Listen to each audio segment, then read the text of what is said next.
नमस्कार, मैं रविश कुमार। जब कई साल से गोदी मीडिया विपक्ष को रोकने में लगा ही हुआ है, तब फिर यूपी प्रशासन क्यों विपक्ष को रोकने के लिए इतनी मेहनत करता रहा। जिस पुलिस और कानून व्यवस्था को काम करने देने के नाम पर विपक्ष को रोका गया, उसका कुछ रिकॉर्ड शुरू में बता देता हूं। बलात्कार के एक मामले में बीजेपी के पूर्व विधायक कुलदीप सिंह सेंगर को लेकर कौन सी कानून व्यवस्था किस तरह से काम कर रही थी, आप फिर से उस स्टोरी को सर्च कर लीजिए। गोरखपुर में मनीष गुप्ता की हत्या के संबंध में मुआवजे और नौकरी का ऐलान तो हो गया, लेकिन अभी तक पुलिस ने 6 पुलिस वालों को गिरफ्तार नहीं किया है। पिछले साल उसी गोरखपुर की पुलिस के एक सब इंस्पेक्टर और 2 सिपाहियों ने सराफा व्यापारियों से 35 लाख का सोना चांदी लूट लिया था। 3 पुलिस वाले गिरफ्तार हुए थे। पिछले 1 साल से महोबा का पूर्व एसपी आईपीएस मणिलाल पाटीदार फरार है। उस पर बिजनेसमैन इंद्रकांत त्रिपाठी की हत्या का आरोप है। इसके बाद भी गोदी मीडिया के कारण मुमकिन है कि कई लोगों को विपक्ष का इस तरह से रोका जाना गलत नहीं लगा होगा। ऐसे लोगों को अब गलत लगता ही नहीं है। आज गांधी होते और चंपारण जा रहे होते तो गोदी मीडिया के एंकर गांधी को भी आतंकवादी बता रहे होते और कह रहे होते कि गांधी जी दक्षिण अफ्रीका से आकर चंपारण राजनीतिक पर्यटन करने जा रहे हैं। किसानों के पास गांधी चलकर नहीं गए होते तो आजादी की लड़ाई में महत्वपूर्ण मोड़ आता ही नहीं। अगर वल्लभ भाई पटेल बारदोली सत्याग्रह में किसानों के बीच नहीं गए होते तो वहां की महिला किसानों ने उन्हें सरदार नहीं कहा होता। गोदी मीडिया ने आपकी नजरों में लोकतंत्र की हत्या की प्रक्रिया पूरी कर दी है। क्यों मार रहे हो भैया? उन्हें सांसद है, वो सुप्रीम कोर्ट में ले जाएंगे आप लोगों को। ये क्या तरीका है? आप सांसद के साथ ये बिहेव करोगे? भैया छोड़ो उनको। बैठेंगे मैडम के साथ बैठेंगे। तमीज से करिए काम।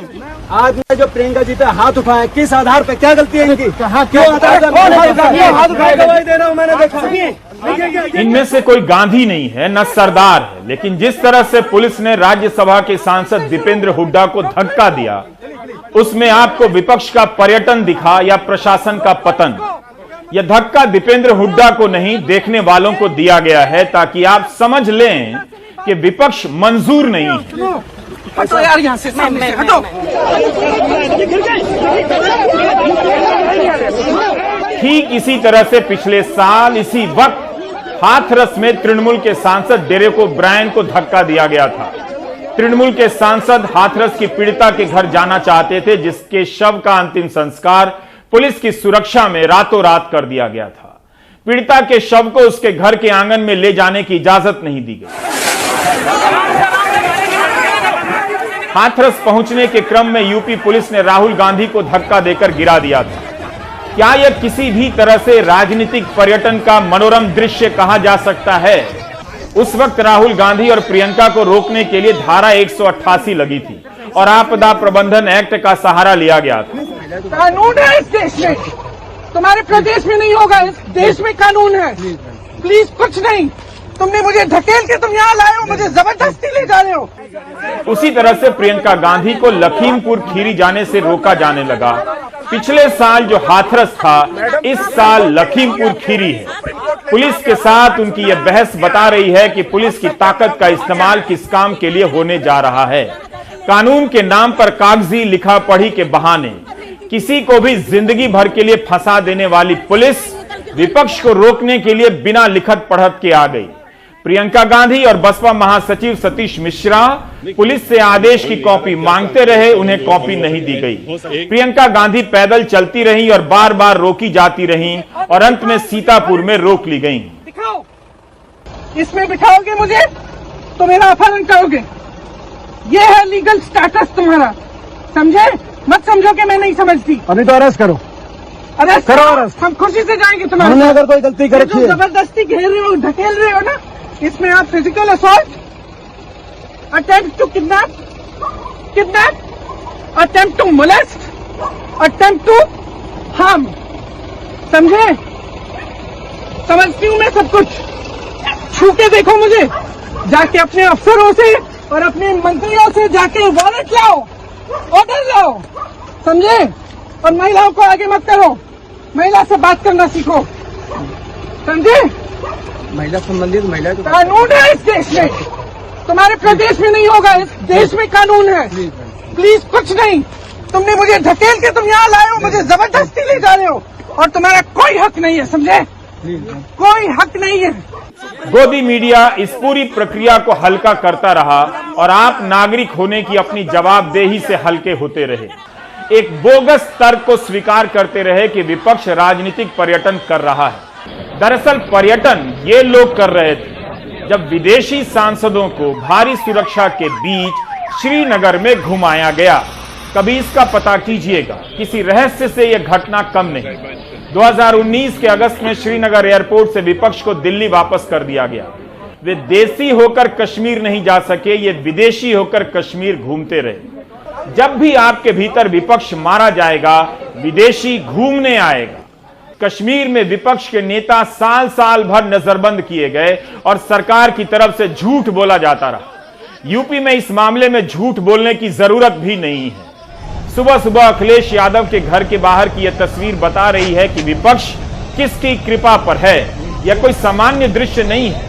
पहली बार विपक्ष यहां नहीं रोका गया है। घर के बाहर यह ट्रक लगा दिया गया है। इसे देखते ही आपको यह दृश्य याद आ जाना चाहिए। बड़े बड़े कंटेनर जब पिछली सर्दियों में किसानों को रोकने के लिए लगाए गए थे। कम से कम यह बड़ी बड़ी नुकीली कीलें तो याद आ जानी चाहिए, या फिर कटीली तारें जिनके सहारे किसानों को दिल्ली में घुसने से रोका गया।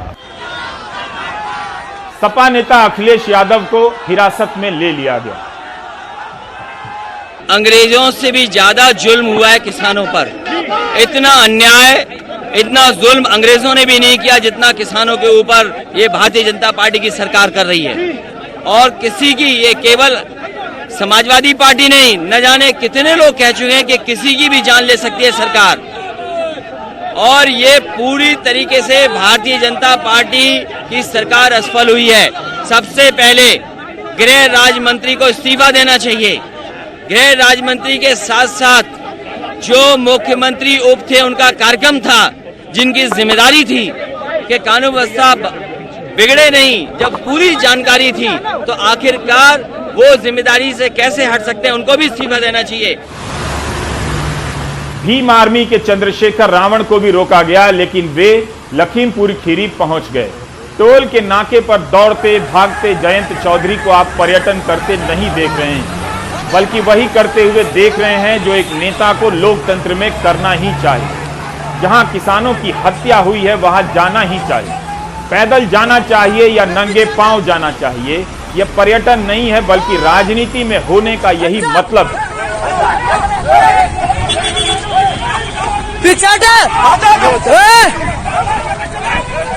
आप ही कहते हैं कि राजनेता घर बैठ गए। जब वे घर से बाहर आते हैं तो घर में नजरबंद कर दिए जाते हैं, तब आप ही कहते हैं ये पर्यटन करते हैं। ये कमाल है। इसके लिए गोदी मीडिया को दीजिए धन्यवाद। आपके भीतर और देश में विपक्ष को खत्म करने की प्रक्रिया को वैधता मिल चुकी है। इस खुशी के मौके पर आप 110 रुपए लीटर पेट्रोल भराते रहिए। आम आदमी पार्टी के नेता संजय सिंह को भी 2:30 बजे रात रोक दिया गया। आप एक एसडीएम है, ICS अधिकारी है, तो कारण बताएंगे। मैं एक सांसद हूँ, शोक संवेदना व्यक्त करने जा रहा हूँ। अपराध क्या है, किस धारा में अपराध है, बता दीजिए। सर, गेस्ट हाउस में जाना कोई अपराध नहीं है। नहीं, गेस्ट हाउस में जाना नहीं, मैं तो जा रहा हूँ किसान जो मारे गए हैं उनमें शोक संवेदना व्यक्त करने। वो किस धारा में अपराध है, इतना मुझे बता दीजिए। अपराध बिल्कुल नहीं है, तो मुझे अरेस्ट कीजिए। अपराध नहीं, अरेस्ट नहीं करेंगे। क्यों आपने रास्ते में 2:30 बजे मुझे क्यों रोका हुआ है रात में, ये तो बताइए। आप नहीं हुआ है, शांति व्यवस्था हमारी जिम्मेदारी सर। यहाँ पे शांति व्यवस्था में 1000 आदमी के साथ चल रहा हूँ क्या? कितने लोग हैं मेरे साथ? कोई हथियार लेके चल रहा हूँ? कोई सुरक्षा है हमारे पास? आप उस पर चले जाइएगा सर।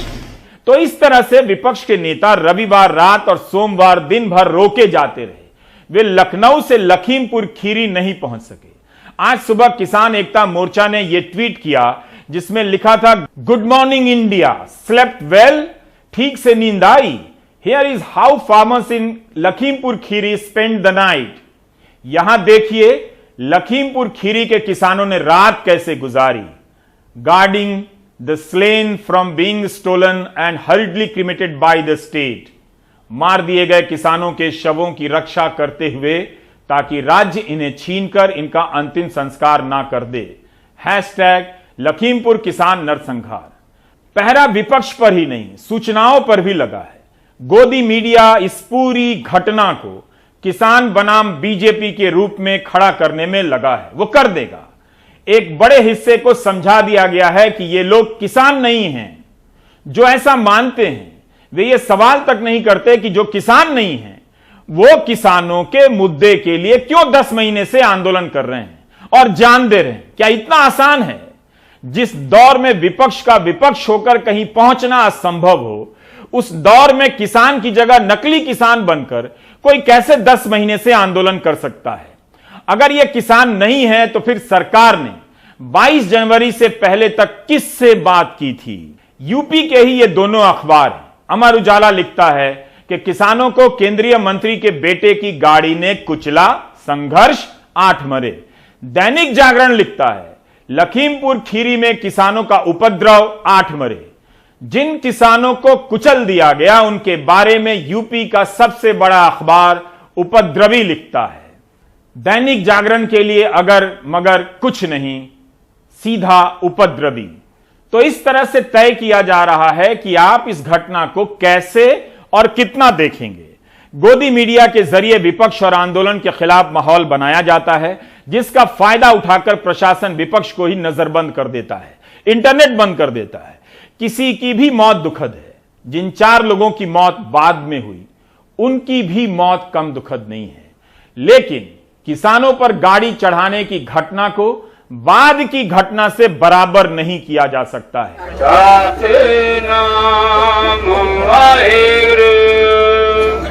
मारे गए 4 किसानों में से 3 32 साल, 20 साल और 24 साल के। एक किसान की उम्र 60 साल है। दलजीत सिंह, गुरविंदर सिंह बहराइच के हैं जो लखीमपुर खीरी आए हों। लवप्रीत सिंह और नक्षत्र सिंह खीरी के ही हैं। कुछ किसान घायल भी हुए। रात भर किसानों के शवों के साथ जागते रहे। उन्हें लगा कि प्रशासन जबरन अंतिम संस्कार करा देगा। हाथरस में पुलिस ने इसी तरह बलात्कार की पीड़िता के शव का अंतिम संस्कार आधी रात कर दिया था। किसानों की मांग थी कि हत्या का मुकदमा दर्ज हो और केंद्रीय गृह राज्य मंत्री अजय मिश्रा टेनी के बेटे आशीष मिश्रा को गिरफ्तार किया जाए।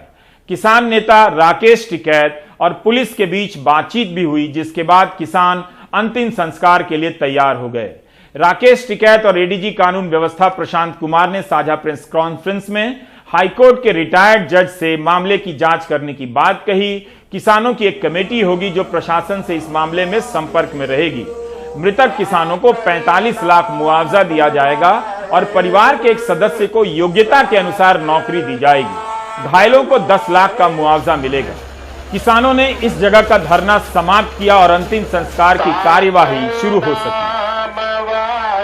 होता हुआ यहाँ पे उसकी जो घोषणा अधिकारी हमारे लखनऊ से आए हैं वे इसकी घोषणा करेंगे कि किन चीजों पे सहमति बनी है।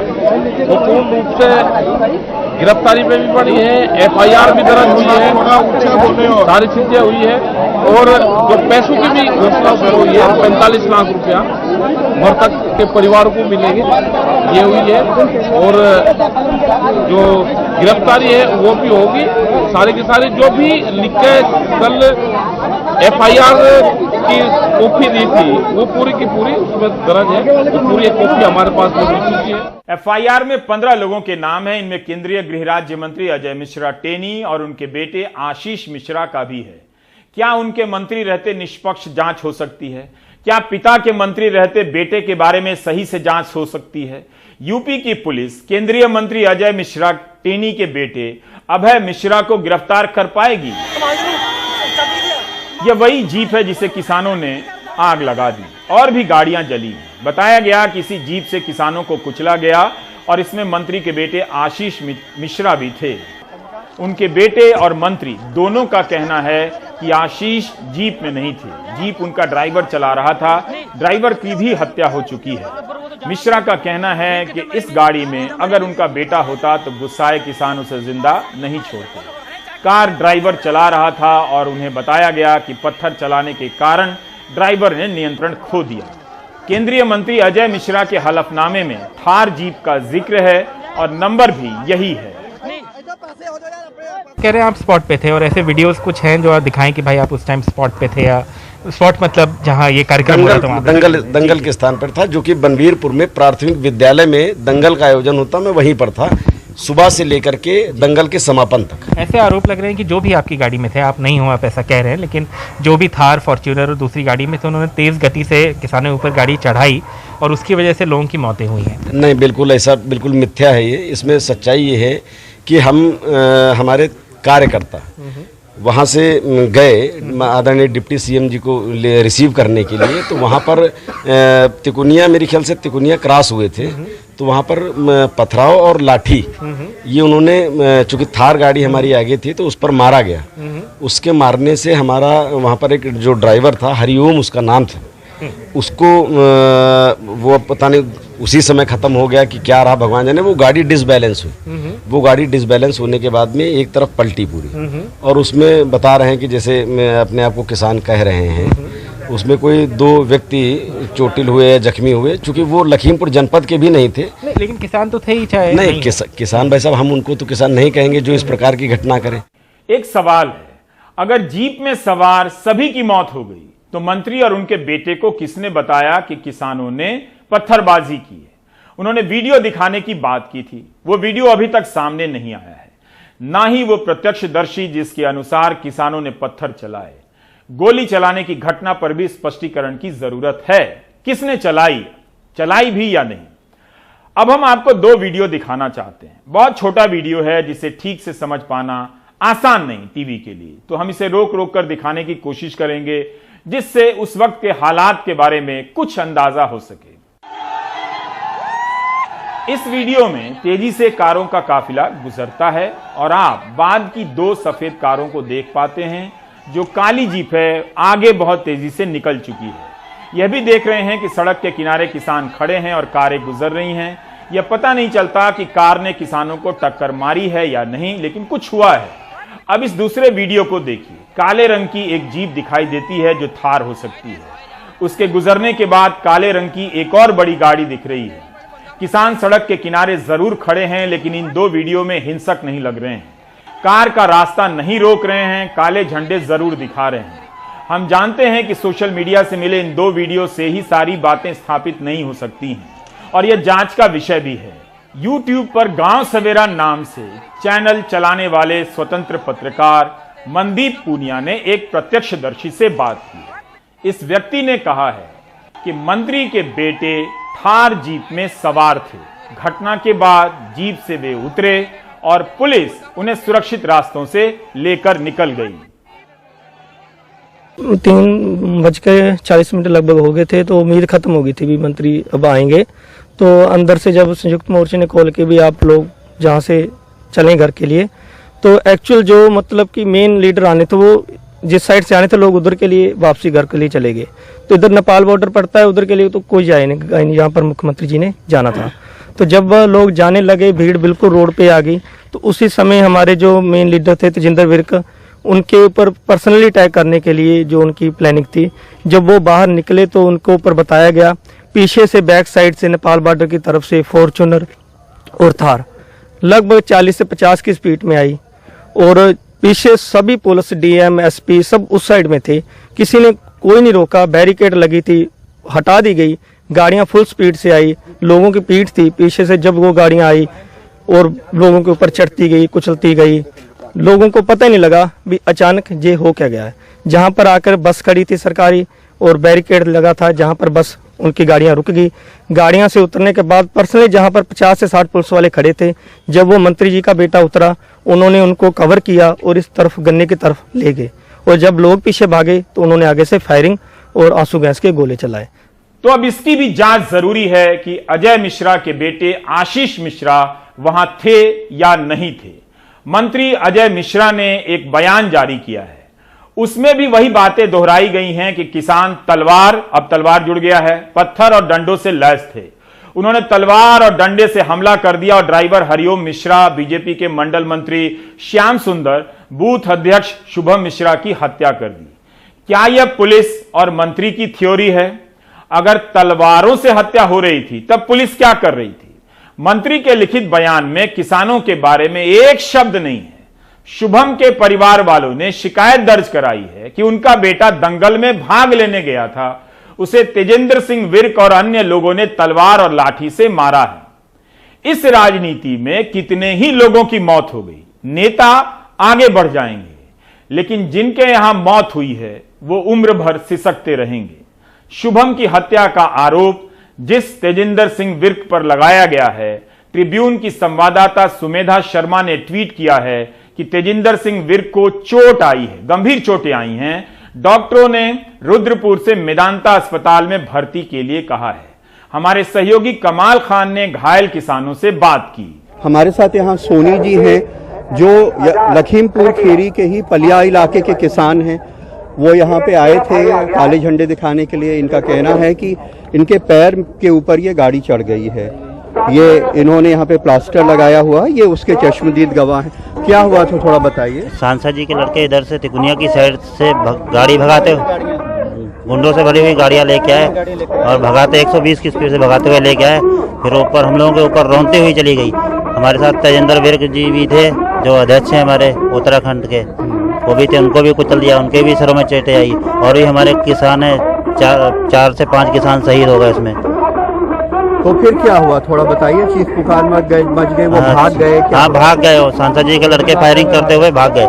कमाल खान ने किसान मनदीप सिंह से भी बात की। उनके किसान पिता की मौत हो गई। मनदीप भारतीय सेना में काम करते हैं। नहीं, मैं तो ड्यूटी पर था अपने एसएसबी में अल्मोड़ा में। उसके बाद शाम को हमें खबर मिली, फिर हम रात को वहाँ से निकले, सुबह यहाँ पहुँचे। तो जो लोग यहाँ मौजूद थे उन्होंने क्या बताया? आपके पिताजी के साथ क्या हुआ? यही बताया कि गाड़ी उधर से काफी स्पीड में आई और ये टहनी के लड़के थे, सबको चलते हुए निकल गए। तो ये हादसा था या जानबूझ के कुचला गया है इसलिए कि क्योंकि किसान आंदोलन कर रहे हैं? आप खुद ही सोचिए, जब इतनी भीड़ होगी तो इतनी स्पीड में कौन गाड़ी लेकर आएगा। 25 सितंबर को केंद्रीय गृह राज्य मंत्री अजय मिश्रा टेनी ने संपूर्णा नगर की जनसभा में बोल दिया, आप भी ध्यान से सुनिए, कि सुधर जाओ नहीं तो सामना करो आकर, हम सुधार देंगे। मैं सिर्फ सांसद और विधायक नहीं हूं, इससे पहले मैं क्या था यह भी जान लें, लखीमपुर छोड़ना पड़ जाएगा। क्या प्रधानमंत्री को मंत्री बनाते समय यह पता था कि इससे पहले ये क्या थे? वैसे लोकतंत्र की मां, मदर, भारत में किसी मंत्री का यह बयान काफी होना चाहिए कि प्रधानमंत्री के कर कमलों द्वारा वो बर्खास्त कर दिया जाए।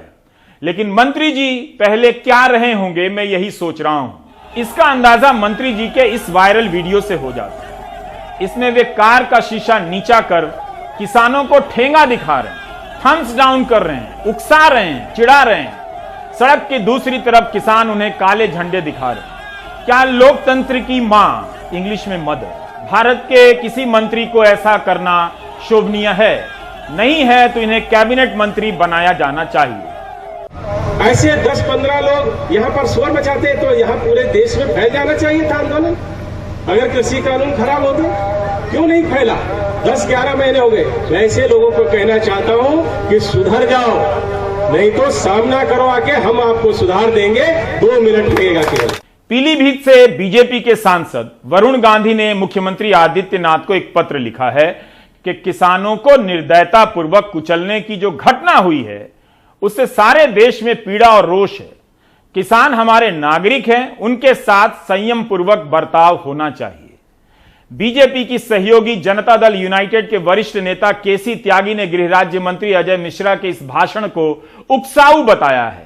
कहा है कि जिस कार्यक्रम में यह भाषण दिया गया उसमें मंत्री को काले झंडे दिखाए गए थे, बाद में काला झंडा दिखाने वाले किसानों के यहां छापे पड़े और केस हुआ। क्या यह तनाव पैदा करना नहीं है? काला झंडा दिखाना कौन सा बड़ा अपराध है कि इस पर छापे पड़ेंगे और मुकदमे किए जाएंगे? देखिए, 25 सितंबर को राज्य मंत्री मिश्रा जी के कार्यक्रम में काले झंडे दिखाए जाते हैं। उसके बाद किसानों का आंदोलन चल ही रहा सब जगह। जिन लोगों ने काले झंडे दिखाए उन लोगों के घरों पे छापे पड़े, पुलिस ने उनके खिलाफ केस दर्ज किए। उसी बीच में केशव प्रसाद मौर्य डिप्टी सीएम का वहां पे प्रोग्राम तय हो जाता है और हालात इतने खराब हो जाते हैं कि डिप्टी सीएम को हेलीपैड छोड़ने के बजाय बाई रोड आना पड़ता है। एलआईयू की रिपोर्ट है कि उन्होंने इस बात की चेतावनी पहले दे दी थी, लेकिन फिर भी कोई तैयारी नहीं की गई। इसके लिए कौन जिम्मेदार है? पिछले 10 दिन से, यानी कि 25 तारीख से लेकर के 5 और 3 8 दिन तक जिला प्रशासन, एलआईयू, आपकी सीआईडी क्या करते रहे? और ऐसे उन लोगों पर पहले से मुकदमे दर्ज थे, जिसमें इनके परिवार के सदस्यों के द्वारा दिए गए वक्तव्य, जिसमें यह कहना राज्यमंत्री का कि पलिया नहीं लखीमपुर खीरी तक छोड़ना पड़ जाएगा, ये किसी संभ्रांत राजनेता की भाषा नहीं। अच्छी बात है कि किसी ने गलत को गलत कहा, लेकिन केसी त्यागी को पता होना चाहिए कि मोदी मंत्रिमंडल में एक मंत्री हैं जिनका गोली मारने के नारे लगाते हुए का वीडियो सामने आया था। मंत्री जी राज्य मंत्री से कैबिनेट मंत्री हो गए। यही नहीं, घटना के बाद मंत्री अजय मिश्रा ने बयान दिया है कि इलाके में किसानों के बीच बब्बर खालसा जैसे आतंकी संगठन सक्रिय हैं। अगर ऐसा है तो फिर यूपी सरकार ने मुआवजे और सरकारी नौकरी का ऐलान क्यों किया? क्या सरकार ने सुनिश्चित कर लिया है कि ये बब्बर खालसा से जुड़े हुए लोग नहीं हैं? निश्चित रूप से किसानों के बीच में छुपे हुए उपद्रवी, जैसे लगातार किसान आंदोलन शुरू होने के समय से ही बब्बर खालसा ऐसे बहुत सारे आतंकवादी संगठन लगातार ये प्रयास कर रहे थे कि देश में अशांति को फैलाया जाए, देश में अराजकता बढ़े, और इसी क्रम में मुझे लगता है ये घटना हुई है। 10 महीने से चल रहे किसान आंदोलन के दौरान कई बार किसानों को उकसाया गया, लेकिन उन्होंने शांति का रास्ता नहीं छोड़ा। लखीमपुर खीरी की घटना के बाद भी पुलिस की बातचीत के बाद किसान जल्दी मान गए और शांति को रास्ता दे दिया, लेकिन किसान आंदोलन को लेकर आतंकवाद का भूत खड़ा करने का यह अभियान थम नहीं रहा। 1 महीना पहले करनाल के तत्कालीन एसडीएम आयुष सिन्हा अपने सिपाहियों को निर्देश दे रहे थे कि किसानों का सर फोड़ दें। अब हरियाणा के मुख्यमंत्री का एक वीडियो आया है। वे बीजेपी के कार्यकर्ताओं से कह रहे हैं कि अपना संगठन बनाना है और किसानों पर कैसे लाठी चलानी है। और अगर हर जिले में, खास करके ये उत्तर और पश्चिम हरियाणा के, दक्षिण हरियाणा में समस्या ज्यादा नहीं है, लेकिन उत्तर पश्चिम हरियाणा के हर जिले में अपने किसानों के 500, 700, 1000 लोग आप लोग अपने खड़े करो, उनको वॉलंटियर बनाओ, और फिर जगह जगह 60-60 समाचारे। क्या अर्थ होता है इसका? जैसे को तैसा ठालो ठंडे हैं, ठीक है। मुख्यमंत्री ही अपने संगठन के लोगों को डंडे चलाने की सीख दे रहे हैं। अगर इस तरह का वीडियो किसी किसान का मिल गया होता तो गोदी मीडिया क्या हाल करता किसानों का। इस एक वीडियो के आधार पर भारत की जनता को ही किसानों के खिलाफ भड़का देता। किसान मोर्चा ने राष्ट्रपति को पत्र लिखा है कि मुख्यमंत्री को बर्खास्त करें। लोकतंत्र की मां, इंग्लिश में मदर, भारत के एक मुख्यमंत्री का यह बयान, लोकतंत्र की मां, इंग्लिश में मदर, भारत के बेटों को सुनने में ठीक तो नहीं लगना चाहिए। यह लोकतंत्र की मां, इंग्लिश में मदर, भारत के एक पत्रकार का सवाल है। इस घटना में एक पत्रकार की भी मौत हो गई है। 35 साल के रमन कश्यप किसानों का प्रदर्शन कवर कर रहे थे। रमन कश्यप साधना न्यूज के लिए काम करते थे। कमाल खान ने उनके पिता राम दुलारे जी से बात की है। तो उधर से भी काफिला आ रहा था और इधर से भी आ रहा था, उसके बीच में वो थे। तो उसमें सर जो पत्रकारों का काम होता है वो इसीलिए मतलब वो भी उनका काम था, तो वहीं गए थे रिपोर्टिंग के लिए। उसमें फिर मतलब जो है पता लगा कि वो कहीं मिल नहीं रही है डेड बॉडी। रात में सुबह मेरे पास फोन 3 बजे आया कि एक लड़का मतलब यहाँ लखीमपुर में आया है, उसको कोई पहचान नहीं रहा है। हम लोग जब गए तब देखा, हमने कहा तो मेरा बेटा है। कितनी उम्र थी रमन जी की? 35 साल थी। तो अभी आप लोग क्या चाहते हैं? अब हम तो ये चाहते हैं कि मतलब जो है, अब एक पोती मेरी है, एक बेटी है और एक बेटा है रमन के, और बहू है। तो कम से कम मतलब जो है मुआवजे के लिए 50 लाख रुपए चाहिए परिवार को, और मेरी बहू को सर्विस मिलनी चाहिए, सरकारी सर्विस मिलनी चाहिए। कानून व्यवस्था के नाम पर छत्तीसगढ़ और पंजाब के मुख्यमंत्री के हेलीकॉप्टर को उतरने की इजाजत नहीं दी गई। मुख्यमंत्री होते हुए भी दोनों यूपी नहीं जा सके।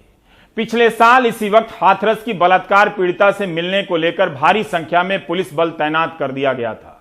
3 अक्टूबर के दिन प्रियंका गांधी किसी तरह से पीड़िता के परिवार से मुलाकात कर सकी थी।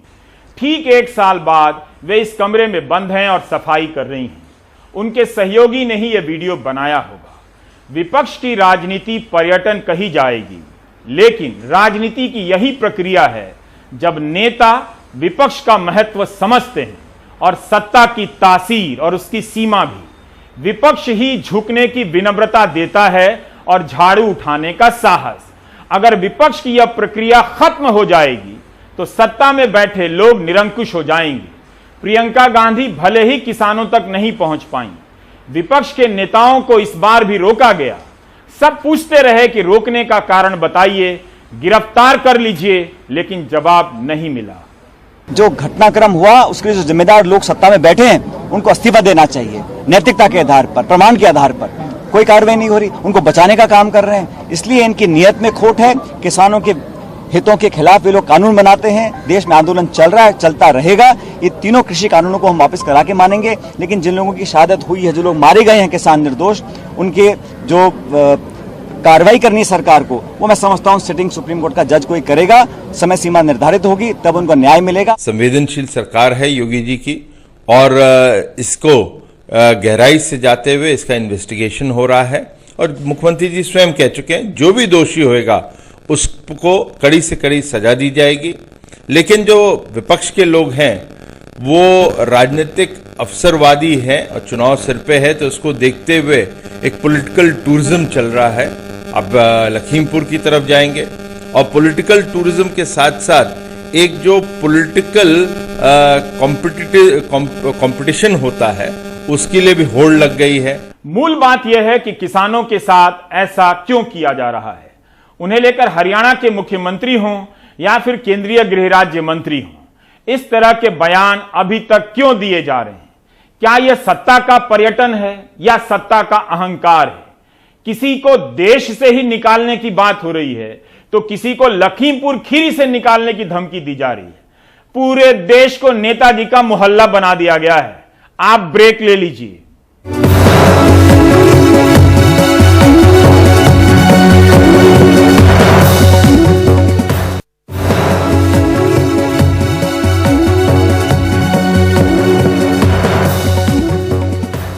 लखीमपुर खीरी में किसानों की हत्या को लेकर देश के कई इलाकों में प्रदर्शन हुए हैं। बेंगलुरु से लेकर ग्रेटर नोएडा तक, पंजाब और हरियाणा के कई इलाकों में भी। लहू है, जिस्म च जान है, ये काले कानून पंजाब च लागू नहीं होने देंगे।